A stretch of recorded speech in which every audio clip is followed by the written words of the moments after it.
Oui et non. Alors le marché, oui, car le marché est mieux organisé pour les vendeurs avec des agents immobiliers qui organisent, qui sont à l'affût des produits à vendre, bien entendu, auprès des vendeurs, et qui organisent des appels d'offres.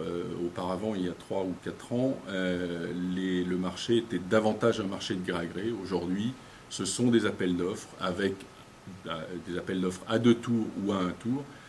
Donc effectivement, la concurrence est exacerbée. Elle est d'autant plus exacerbée sur les actifs neufs, sécurisés, ou de seconde main sécurisés. Alors par sécurisé, on entend des immeubles qui sont loués avec des baux long terme, d'une durée ferme minimum de 6 ans ou 9 ans, voire plus. Et donc là, il y a une concurrence aiguë des investisseurs qui ont tendance à oublier le sous-jacent immobilier et à acheter l'immobilier comme une obligation puisqu'ils ont un loyer sécurisé sur 9 ans ou 12 ans. Donc là aussi, dans nos critères de sélection précédemment rappelés, ce qui est important, c'est de ne pas perdre de vue le sous-jacent immobilier.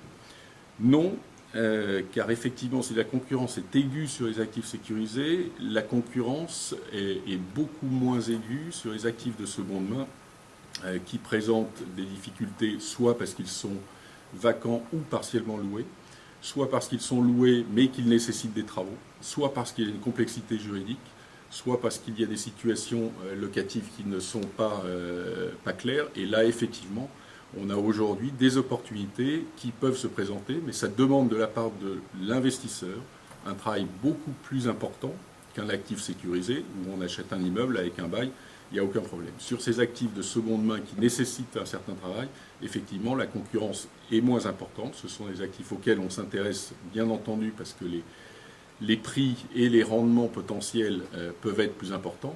Bien entendu, la prime, le risque est plus important, donc le taux de rendement va devoir en tenir compte. Donc on a vraiment un marché de l'investissement qui aujourd'hui est à 2 vitesses entre les actifs sécurisés et les autres actifs dont le prix doit être corrigé et pour lesquels les vendeurs aujourd'hui corrigent lentement leur prix.